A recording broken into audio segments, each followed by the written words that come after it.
हाल ही में आपकी माँ राष्ट्रपति द्रौपदी मुर्मू जी से मिली थी।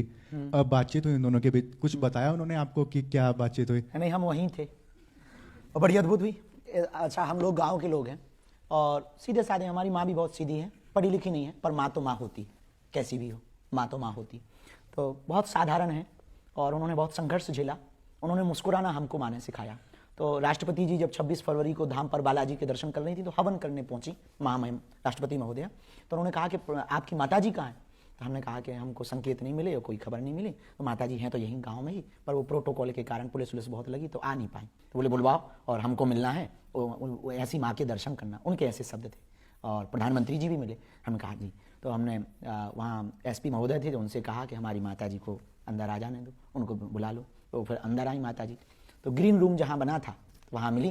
तो राष्ट्रपति महोदया, हम भी थे साथ में। तो हमने माताजी को समझाया भी कि उनकी आदत है कि कोई भी प्रणाम करे तो वो सिर पे हाथ रख देती।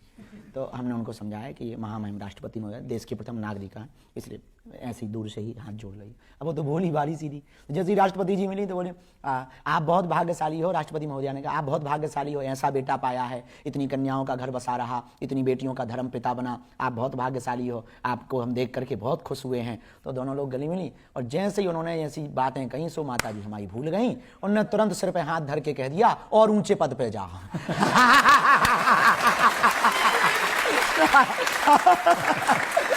भैया हमने हाथ पकड़ो, हम कहा जो देश की प्रथम नागरिक है और इससे बड़ा ऊंचा पद कुछ नहीं होता है। अब माता आशीर्वाद रहने दो। ऐसी वो सीधी सादी है। तो वो अभूतपूर्व क्षण था। उससे हमको ये लगा कि ठीक है, वो तो अब उनको इतना अनुभव नहीं है तो वो बात अलग है कुछ, लेकिन उन्होंने भी, राष्ट्रपति महोदया भी इतनी सरल, इतनी विनम्र, उन्होंने उसको गलत नहीं लिया और वो हंसने लगी और उनको लिए साड़ी लेकर आई। फिर उन्होंने साड़ी भी दी। मुझे बहुत अच्छा लगा।